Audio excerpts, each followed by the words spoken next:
창세기 말씀을 가지고 말씀을 나누려고 지금부터 준비를 하고 있었는데요. 지난 2주 전부터 룻기의 말씀을 묵상을 하면서 참 제게 많은 은혜를 주셨습니다. 새벽에 기도하고 교회 주위를 돌면서 하나님께서 이렇게 주시는 귀한 복음의 말씀을 같이 나누면 좋겠다 해서 오늘 룻기를 가지고 같이 나누려고 합니다.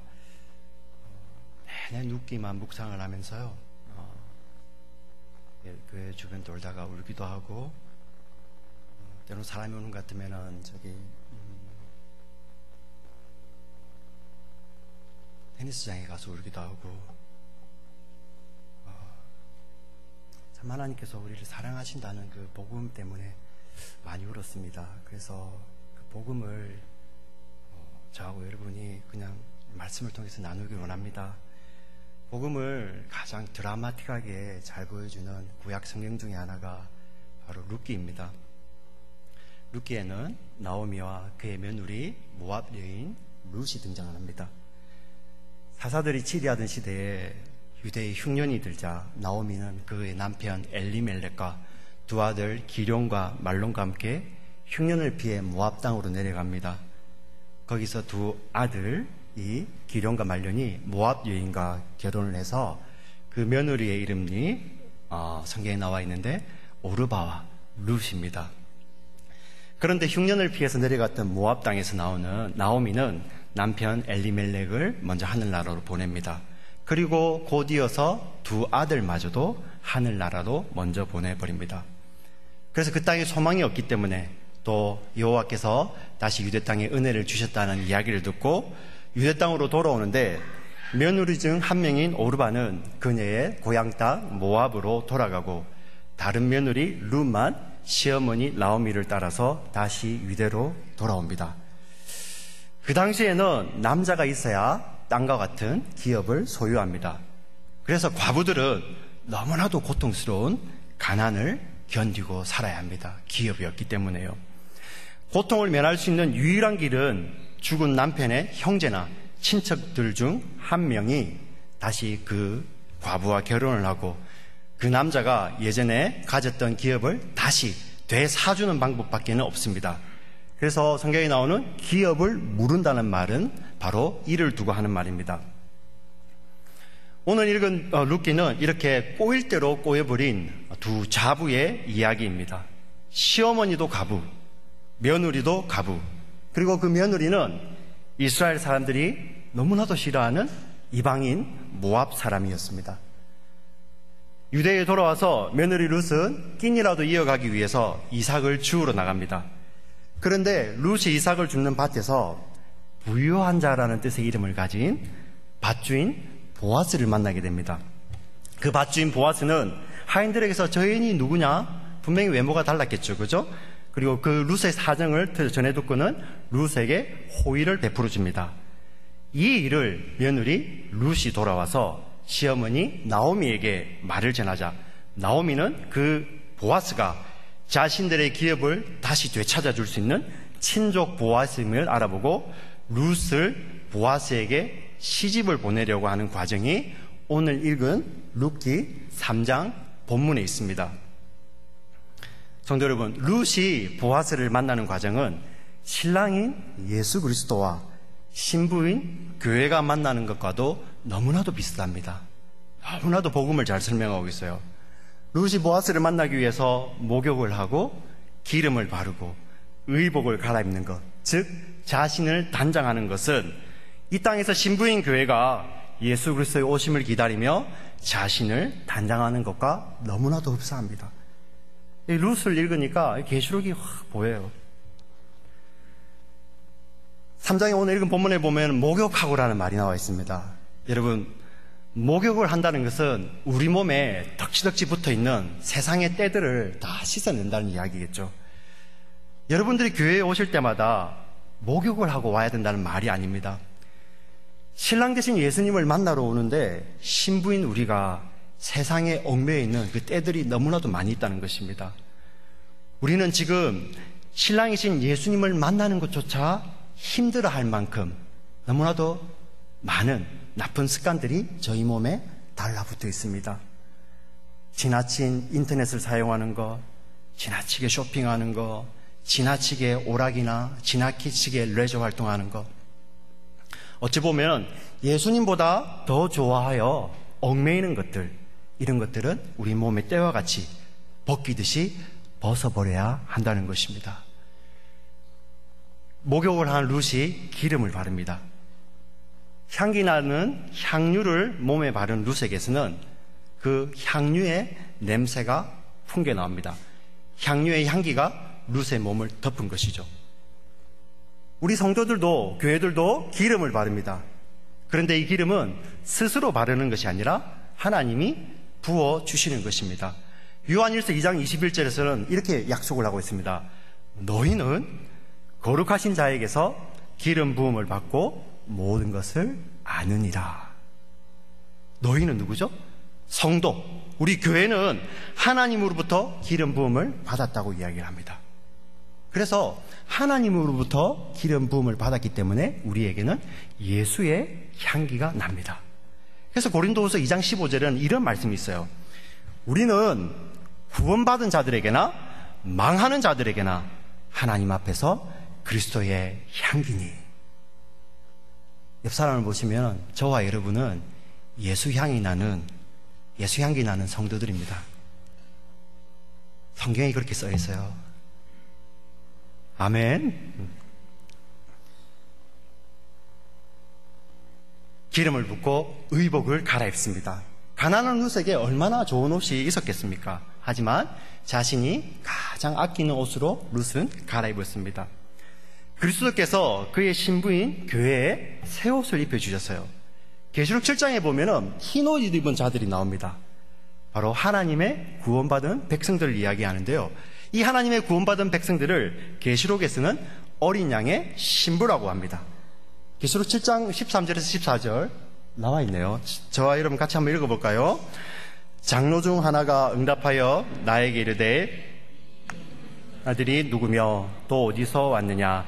내가 말하기를 내 주여 당신이 아시나이다 하니 그가 나에게 이르되 이는 큰 환난에서 나오는 자들인데 어린 양의 피에 그 옷을 씻어 희게 하였느니라. 아멘. 하나님의 성도들이 흰옷을 입었다고 하는데 그 흰옷의 정체가 어린 양의 피로 씻어 그 옷을 희게 하였다는 것입니다. 단순하게 우리가 하얗다는 말을 하는 것이 아니라 어린 양의 피로 말미암아 씻어진 옷을 입고 있는 하나님의 백성들, 그리스도의 신부를 흰옷 입은 백성들이라고 이야기를 합니다. 그런데 계시록 후반부 19장에 보면은 또 이렇게 나옵니다. 우리가 즐거워하고 크게 기뻐하며 그에게 영광을 돌리세 어린 양의 혼인잔치, 혼인기약이 이르렀고 그의 아내가 자신을 준비하였으므로 그에게 빛나고 깨끗한 새 마포옷을 입도록 허락하셨으니 이 새 마포옷은 성도들의 옳은 행실이로다. 이 말씀이 무엇을 이야기합니까? 어린 양의 보혈에 씻어진 흰옷을 입은 신부된 교회는 신랑 대신 예수님을 위해 옳은 행실의 열매를 맺으며 그것으로 빛나고 깨끗한 세마포 옷을 입고 예수님을 기다린다는 것입니다. 그 예수님이 오실 때 같이 할 혼인잔치를 저와 여러분은 기다린다는 것입니다.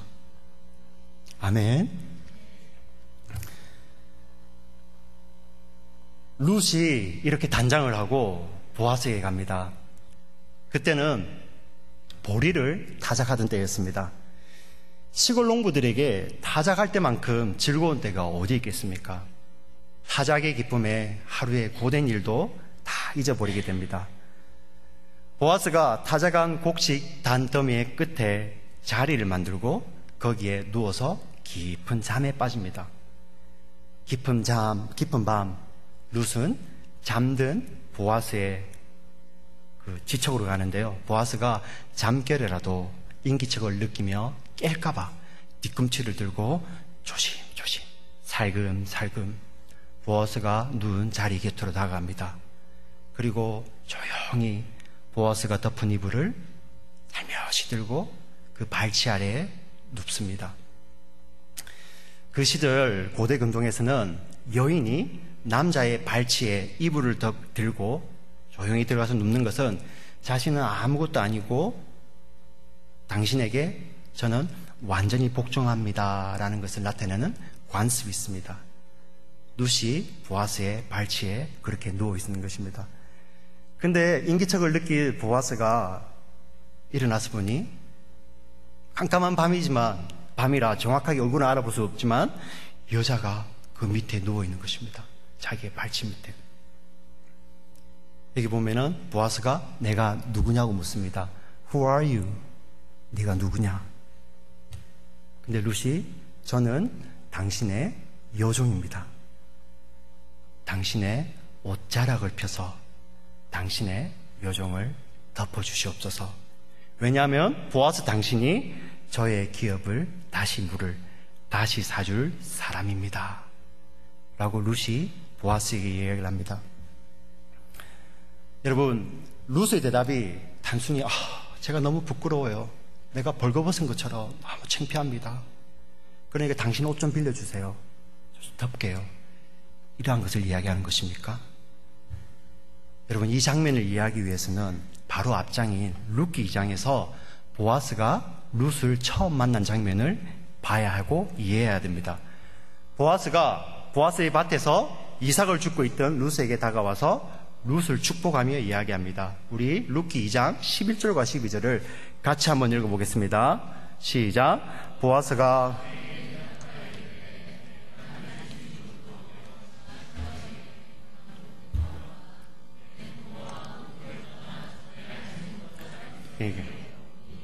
이게 분명히 알려졌느니라.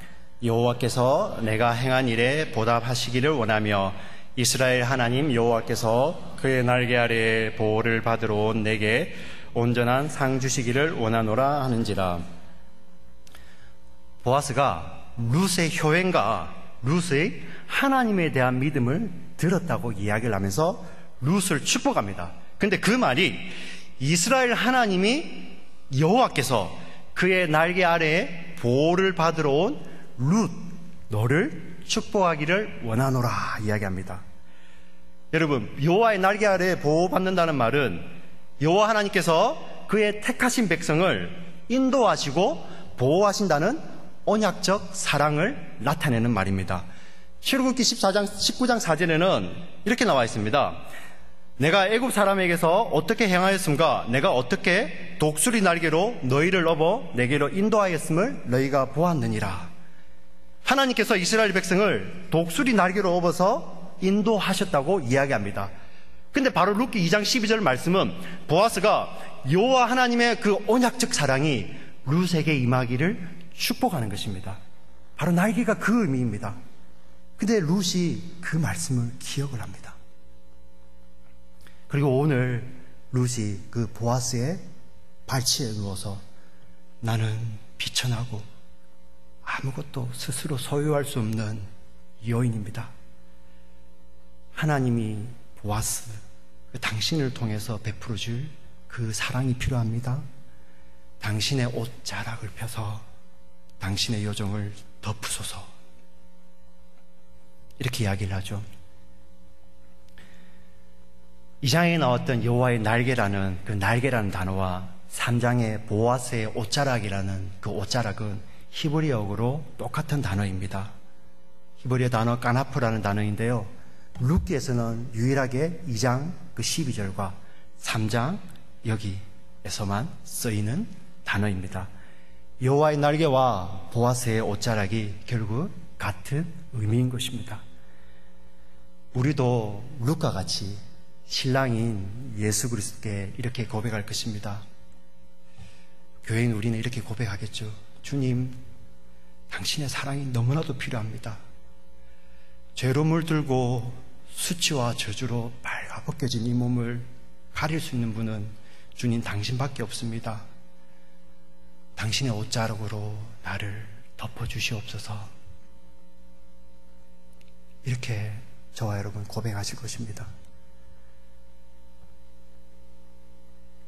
우리 교회의 모습이죠. 정말 자격 없는 우리 교회인데도 주님께서는 나의 사랑하는 신부라고 부르면서 그 옷자락을, 주의 옷자락을 덮어주신다는 것입니다. 다시 루카 보아스로 가보겠습니다. 우리 3장 10절을 같이 한번 읽어볼까요? 여기 파워포인트가 준비된 것 같습니다. 그가 이르되 내 딸아 여호와께서 내게 복 주시기를 원하노라. 내가 가난하건 부하건 젊은 자를 따르지 아니하였으니 내가 베푼 이내가 처음보다 나중이 더하도다. 보아스가 룻을 축복합니다. 내 딸아, 내 딸아, 여호와께서 내게 복 주시기를 원하노라. 여러분 살아가시면서 이보다 더한 축복이 있습니까? 내 아들아, 내 딸아, 여호와께서 내게 복 주시기를 원하노라. 왜냐하면요, 룻은 젊은 여자로서 아무 젊은 남자에게 시집가지 않고 오직 하나님 말씀을 붙들고 기업 물을 자를 기다리고 있었다는 것입니다. 그가 모압 여인이기 때문에 아무도 안 나타날지도 몰라요. 그렇지만 그 룻은 하나님의 말씀을 붙들고 기다리고 있었다는 것입니다. 여기서 보아스가 썼던 이내라는 말은 주로 하나님의 언약적 사랑을 설명할 때, 묘사할 때 성경에 쓰이는 헤세드라는 단어입니다. 그런데 이 단어가 사람에게 쓰일 때는 사람 사이에 변치 않는 우정과 이렇게 정절을 의미할 때 사용을 합니다. 모압 땅에서 남편 말론이 죽었을 때 그의 시어머니를 떠나지 않은 것도 대단하지만, 나오미가 이스라엘 땅으로 돌아올 때 그의 동서인 오르바를 따라 모압으로 돌아가지 않은 것이 더 대단하다는 것이 이 본문의 말씀입니다. 저와 여러분은 이민자의 삶을 사시기 때문에 이민의 아픔을 압니다. 처음 이민 오셨을 때 그 어려움을 여러분들 기억하십니까? 룻은 자기 고향 모압으로 가는 것이 세상적으로는 훨씬 나은 삶을 살 수 있었습니다. 자신이 태어나서 자란 땅이고 친척들도 있는 그런 고향 땅입니다. 그런데 룻이 그곳을 뒤로하고 가진 것 아무것도 없는 빈털터리 시어머니 나오미를 따라서 유대 땅으로 옵니다. 유대인들은 이방인들을 거의 사람 취급하지 않죠. 그것을 룻은 잘 알고 있습니다. 시어머니도 과부, 자신도 과부. 그렇기 때문에 지독히도 가난하게 살 수밖에 없다는 것도 잘 알고 있습니다. 그런데 왜 룻이 그 시어머니 나오미를 따라서 유대 땅으로 왔을까요? 룻은 짧디 짧은 인생의 한계를 잘 깨달았다는 것입니다. 그리고 영원한 생명의 주인이신 하나님 붙들기를 소원했다는 것입니다. 룻기 1장 16절에서 17절에 이렇게 룻이 고백을 했습니다. 룻이 이르되 내게 어머니를 떠나며 어머니를 따르지 말고 돌아가라. 강권하지 마옵소서. 어머니께서 가시는 곳에 나도 가고 어머니께서 머무시는 곳에서 나도 머물겠나이다.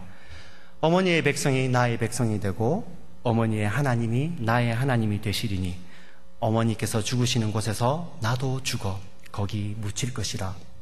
만일 내가 죽는 일 외에 어머니를 떠나면 여호와께서 내게 벌을 내리시고 더 내리시기를 원하나이다 하는지라. 여러분, 룻기의 시대적 배경은 사사기입니다. 여러분 잘 아시다시피 사사기에서는 하나님의 언약 백성들마저도 자기의 소견에 좋은 대로, 자기 눈에 좋은 대로 행하면서 하나님을 근심하게 했던 그 시대입니다. 그런데 그 시대에 이방 여인, 모압 여인 룻이 이런 기가 막힌 신앙 고백을 한다는 것입니다. 죽음조차도 이제 나를 하나님과 하나님의 약속, 그 언약으로부터 나를 갈라놓지 못한다. 이런 고백을 이방 여인 룻이 그 고백을 하는 것입니다. 성도 여러분, 이런 믿음의 고백이 여호와 하나님 앞에서 복된 것입니다. 이런 믿음의 복이 저와 여러분의 복이 되기를 주의 이름으로 축원합니다. 아멘. 우리 11절을 같이 읽어보겠습니다. 11절입니다. 그리고 이제 내 딸아 두려워하지 말라. 내가 내 말대로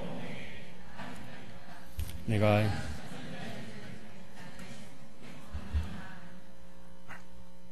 보아스가 룻에게 내 딸아 두려워하지 말라고 이야기합니다.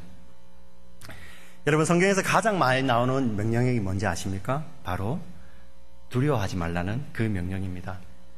어떤 목사님은 세어보니까 그 나치 독일 아래에서 어떤 한 목사님이 그 수용소 감옥에 있으면서 세어보니까 두려워하지 말라는 그 단어가 365번이 나온대요. 그래서 본인이 묵상하기를 우리 인생은 365일인데 매일을 두려워하는 삶을 사니까 하나님께서 그 인생에게 힘주시는 말씀으로 두려워하지 말라라고 했는데 한번 세어보시기 바랍니다. 저는 사실 세지는 않았습니다.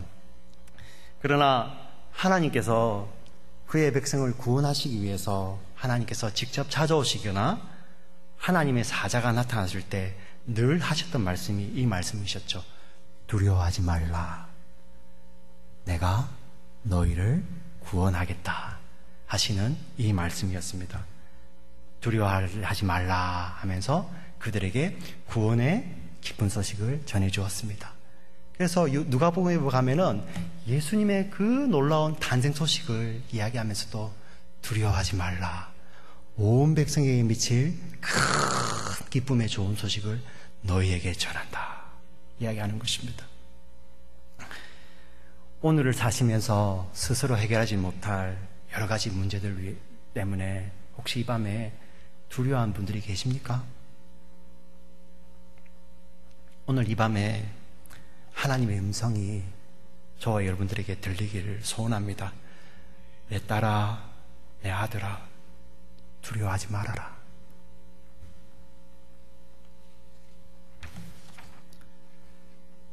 보아스는 룻에게 기업 물을 자의 책임을 다하겠다고 이야기를 합니다. 지금부터는 오늘 읽지 않는 본문 그 3장 이 후반부의 이야기입니다. 보아스가 룻에게 내가 너의 기업을 물러주겠다 이야기를 하지만은 보아스의 방법이 아니라 하나님의 말씀에 기록된 방법으로 물러주겠다고, 기업을 물으겠다고, 기업을 되찾아주겠다고 이야기를 합니다. 왜냐하면요, 룻과 나오미에게는 보아스보다 더 가까운 친족이 있었습니다. 그렇기 때문에 보아스보다 가깝기 때문에 그에게 먼저 기회가 있습니다. 그런데 4장을 읽어보면 그 사람이 그다지 괜찮은 사람은 아니었던 것 같아요. 룻의 기업을 물으겠다고 했다가도 룻이 모함 여인이다. 그리고 이걸 하면 네가 손해가 갈 거다는 것을 깨닫고는 자신에게 손해가 갈까봐 못하겠다고 번복을 하는 사람입니다. 굉장히 속 좁은 사람이죠. 근데 보아스는 그 사람을 이미 잘 알고 있었을 것입니다. 왜냐하면 보아스는 그 지역에서 유력자였기 때문에, 너무나도 잘 알려진 사람이고 부유한 자였기 때문에. 근데 그 보아스 정도의 유력자라면 그 사람 정도는 무시하고, 아유, 내가 돈이 있으니까 해결할 수 있지 않습니까? 돈으로 안 되는 게 어디 있어요? 그런데 보아스는 그렇게 하지 않았다는 것입니다. 하나님의 말씀이 정한 절차를 따라 그 일을 합니다. 아침에 그 사람을 찾았다가 그 사람이 물으지 않는다면 내가 하나님의 사심을 두고 맹세하노니 내가 너의 기업을 물러주겠다고 이야기합니다. 하나님의 말씀의 원리를 따른 것입니다. 그런데 룻과 마찬가지로 저와 여러분의 구원도 마찬가지입니다. 하나님이 온 우주의 주인이시고 창조주이신데 우리를 구원하실 때 그냥 구원하시면 안 됩니까? 그냥 없던 걸로 하자. 내가 창조주인데 왜 굳이 십자가를 지셔야 됩니까? 그런데 하나님도 스스로 세우신 그 말씀의 원리를 따랐습니다.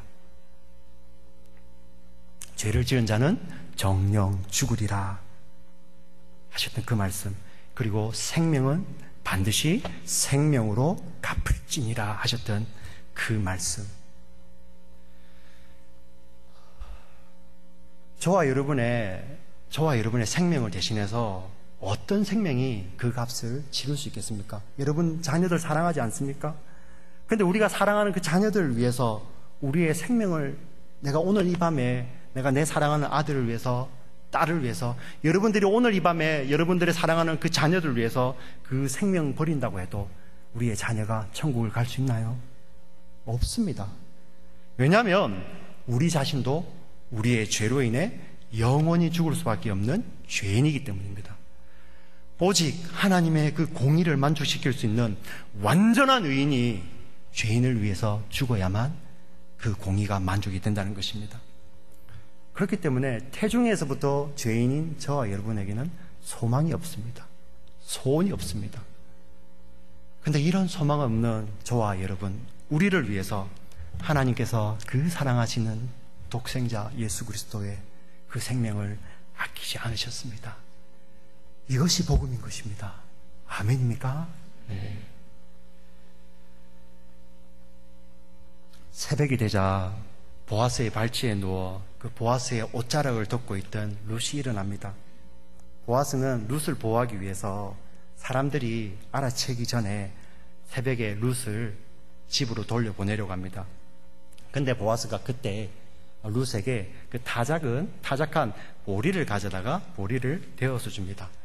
룻에 겉옷을 펴게 하고 거기에다가 보리를 6번 데워주는데, 여기 겉옷은 까나프가 아니고요, 수건 같은 것입니다. 우리 여자분들 이렇게 몸을 감고 다니는 수건, 우리 희정자매가 감고 다니는 것 같아요. 그죠?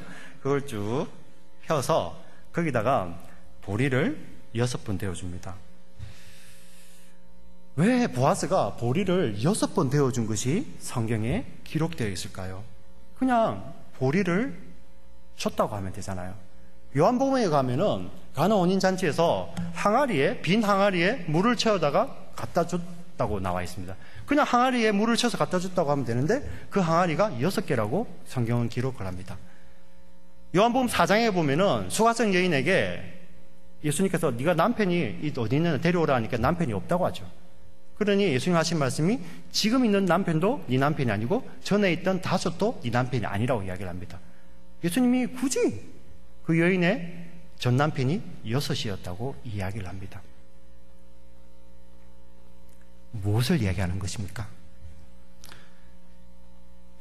안식의 개념을 이해하는 사람은 이것을 캐치할 수 있어요. 룻이 이 당시에 이것을 알았을지는 제가 잘 모르겠습니다. 그러나 나오미는 분명히 이 사실을 알았을 것입니다.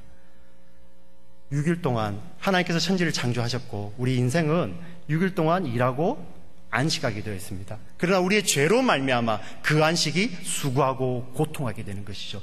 그 수고와 고통이 끝나는 것이 안식인데, 그래서 예수님이 안식일에 주인으로 오셔서 우리에게 영원한 안식을 주시는 것입니다. 가나 혼인잔치에서 6개의 빈 물병을 채우시면서 7번째 완전한 안식이 되신 분이 예수님이셨고, 수가성 여인의 6 그 전남편 대신에 본인이 그 여인의 완전한 우리 교회인 신부를 구원하시는 완전한 신랑인 예수로 오셨기 때문에 예수님 그 일을 하신 것이죠. 오늘 본문에서도 온종일 수고하고 타작한 보리를 6번 되는 것을 통해서 보아스가 이 이야기를 하는 것입니다. 내가 너의 수고를 잘 안다는 것입니다. 보아스가 보리를 1번, 2번, 3번, 4번, 5, 6. 내가 너의 수고를 잘 안다. 너가 이방 여인으로서 받아야 할 그 멸시와 부끄러움과 고통과 과부로서 겪어야 했던 그 가난함을 내가 잘 안다. 양식을 위해서 6 동안 수고로 일하고 제7일째 안식하는 것처럼 룻의 고통과 수고가 끝이 나고 이제 보아스와의 만남을 통해서 안식으로 들어가게 된다는 것을 보아스는 이야기하고 있는 것입니다. 이 땅에서 주의 신부된 교회에게도 이런 고통과 고난이 있습니다. 그러나 신랑인 예수님께서 다시 오셔서 내가 너의 수고를 잘 안다고 말씀하실 때 그 위로로 충분하십니까? 충분하십니까?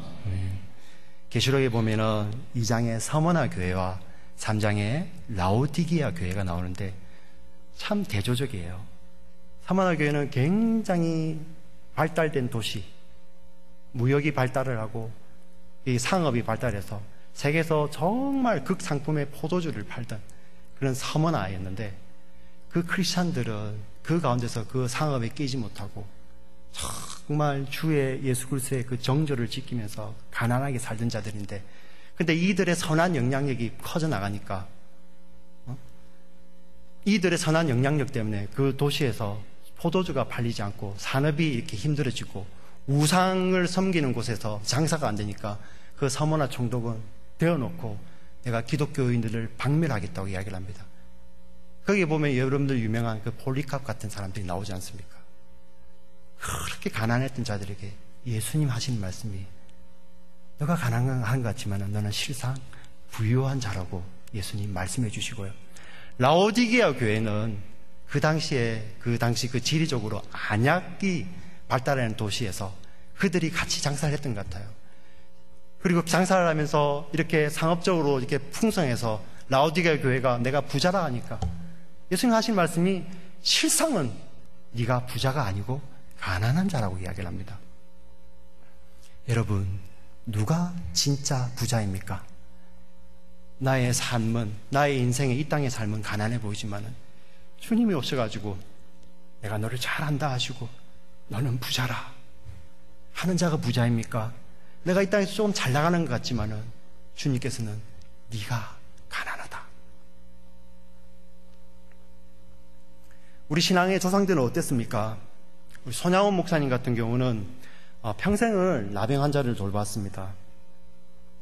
여수에서요. 그리고 사랑하는 두 아들을 죽인 공산당원을 입양하여서 목회자로 길러내었습니다. 그래서 그분의 별명이 사랑의 원자탄이라는 별명을 가졌습니다. 일제시대 때 신사참배를 거부했기 때문에 주어진 일제의 모진 고문 속에서도 그리고 밖에서도 손양원 목사님은 우리 서머나 교인처럼 그 순교를 지키셨습니다. 그리고 그분이 그때 불렀던 노래가 주님 고대가라는 노래입니다. 이 주님 고대가는 현재 한국교회의 유산과 같이 남아있습니다. 낮에나 밤에나 눈물 머금고 내 주님 오시기만 고대합니다. 가실 때 다시 오마 하신 예수님, 오주여 언제나 오시렵니까? 제가 한번 불러보겠습니다. 제가 왜 이 노래를 잘 아냐면요, 제가 한국에 있을 때부터 잘 알던 여자 성도님이 계십니다. 제가 어릴 때부터 알았기 때문에 잘 압니다. 예수 믿지 않는 가정에 시집을 와가지고 처음 예수 믿으면서 수많은 수모와 박해도 많이 받았죠. 젊은 어린 아이들이 큰애가 초등학교 1학년 정도밖에 안 되고 2학년 정도 됐을까요? 예. 막내는 이제 얼마 되지 않는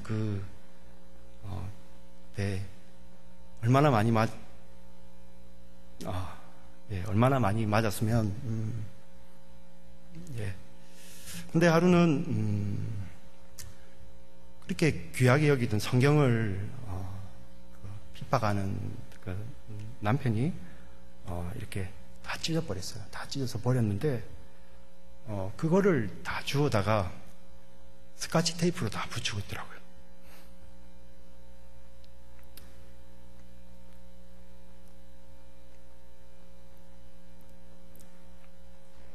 그러면서 부르던 노래가 이겁니다.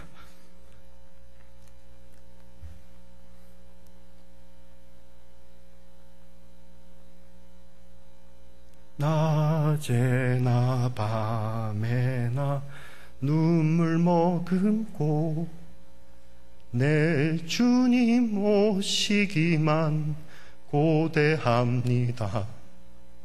가실 때 다시 오마 하신 예수님, 오 주여 언제나 오시렵니까?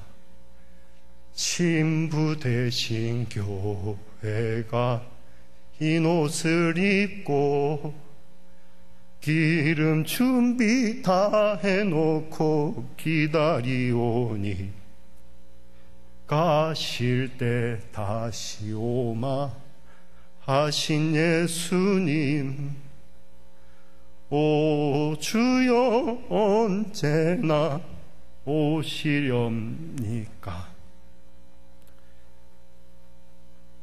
근데 한 번도 어렵다고 하지 않으며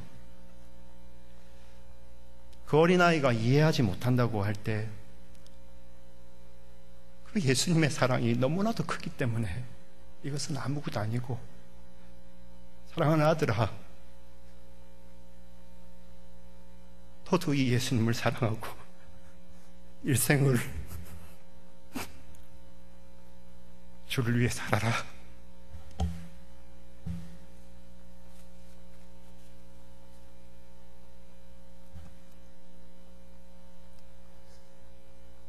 우리 신앙의 선배들은 이런 신앙의 유산들을 남겨주셨습니다.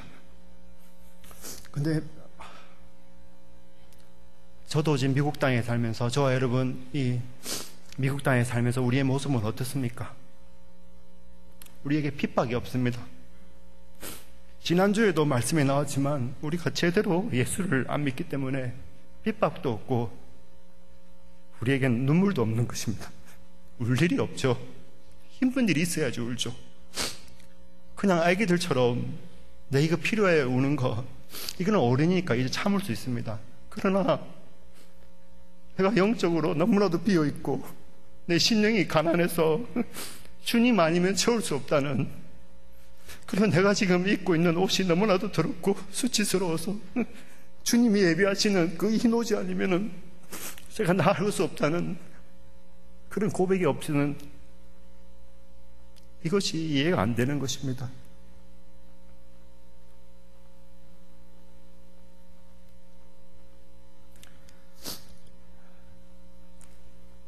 이 룻이 시어머니에게 돌아갑니다.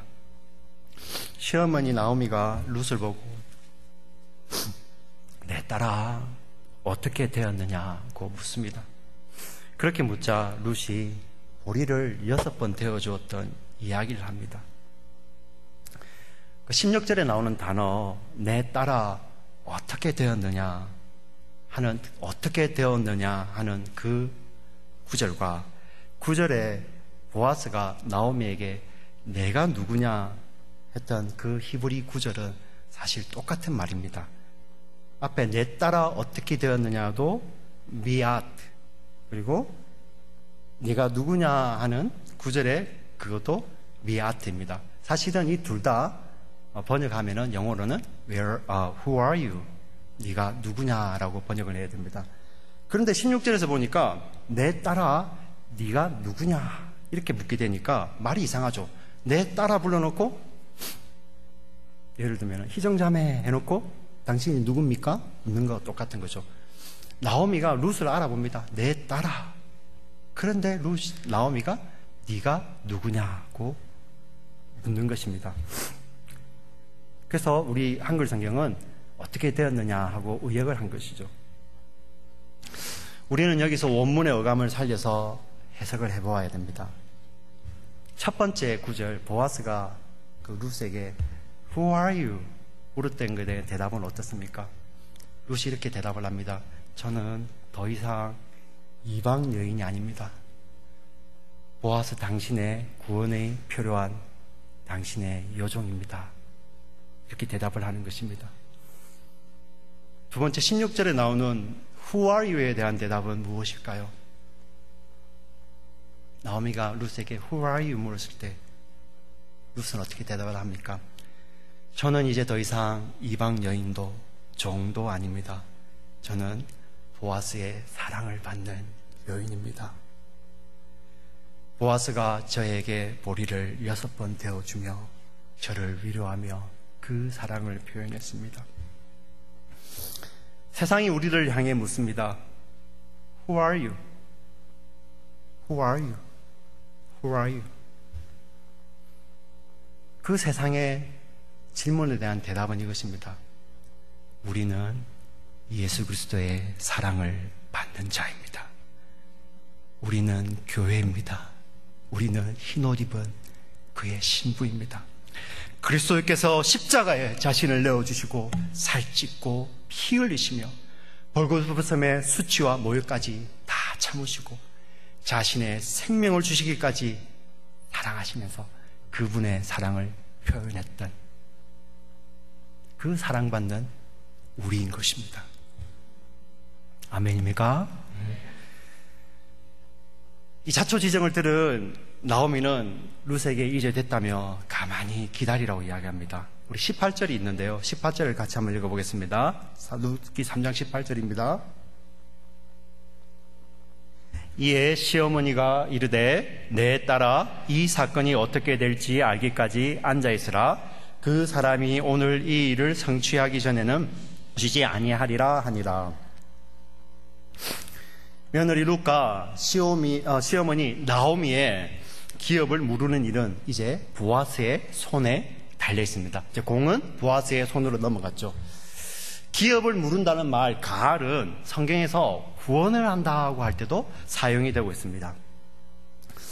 그들의 기업이 대사는 일, 즉 그 기업을 무르는, 그리고 그들이 지금 처한 상황의 해결은 이제 보아스의 손에 달려있기 때문에 룻과 나오미가 해야 될 것은 잠잠히 보아스가 일하는 것을 기다려야 한다는 것입니다.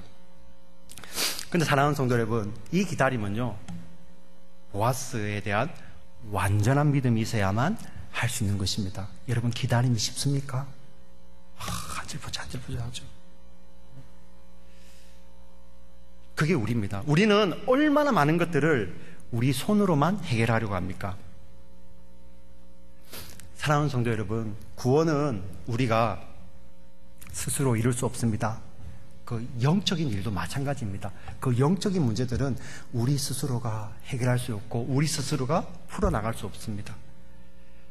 영적인 문제의 해결은 나에게 있지 않고 하나님에게 있음에도 불구하고 나 혼자 내 생각, 내 지식으로 하다가 문제를 더 크게 만드는 것이 저와 여러분의 삶 속에서 얼마나 많이 있습니까?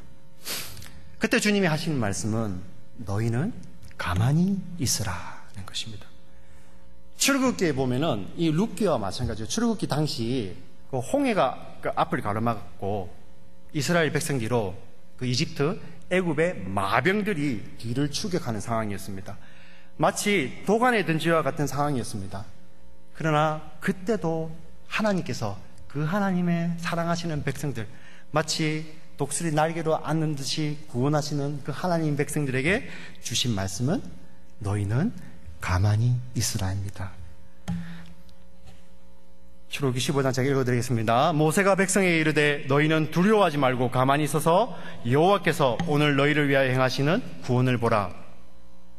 너희가 오늘 본 애굽 사람을 영원히 다시 보지 아니하리라.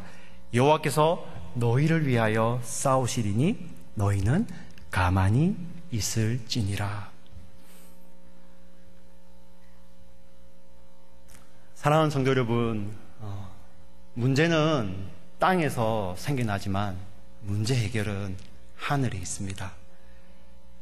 이 사실을 믿고 하늘 아버지의 구원하심을 믿음으로 기다리는 것입니다. 여러분을 둘러싸고 있는 문제들이 사실 힘겨우시지 않습니까? 저도 마찬가지입니다. 특별히 우리가 속한 공동체의 어려움으로 인해서 저와 여러분의 그리고 우리의 마음이 힘드실 때도 많으리라고 생각이 됩니다. 하지만 우리가 이 사방으로 우겨싸임을 당하더라도 우리는 하늘에 계신 우리의 구원자 예수 그리스도를 기다려야 한다는 것입니다. Be still, stand still, sit still. 하고 싶은 말도 정말 많습니다. 하지만 가만히 묵묵히 인내하며 하나님이 일하시도록 내 자신의 자리를 하나님께 내어드려야 한다는 것입니다.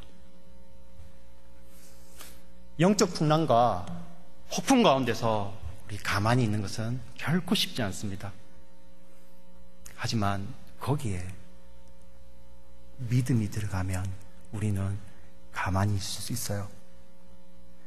왜냐하면 우리가 믿음의 눈으로 볼 때만 그 폭풍 가운데, 그 바다 풍랑 가운데 길을 내시고 그 풍랑을 두 발로 밟고 정복하고 서셔서 우리에게 다가오셔서 손 내밀으시고 우리를 구원하시는 예수님이 보이기 때문입니다. 그래서 우리는 그 풍랑 가운데서도 오늘 드렸던 찬양처럼 주와 함께 날아오르는 것입니다. 우리 스틸이라는 찬송 같이 한번 하고 우리 찬송할까요? 기도할까요? 주 품에 품으소서. 우리 같이 찬송 하시면서 오늘 드린 말씀을 묵상하시고, 정말 우리가 사방으로 우유싸임을 당한다 할지라도 하나님은 그 하늘에서 여전히 그 문제에 대한 해결책을 가지시고 우리를 기다리고 계십니다. 저와 여러분의 대적들이, 우리를 힘들게 하는 것들이 우리 사방을 쌓을 수 있지만은 우리가 눈을 들어 하늘을 보는 그 하늘을 막을 수 없다는 것입니다. 오늘 이 찬송, 오늘 이 말씀 기억하시면서 같이 찬송하길 바랍니다. 주 품에 품으소서.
기도하십시다. 하나님, 정말 풍랑 가운데서 주와 함께 날아오르길 원합니다.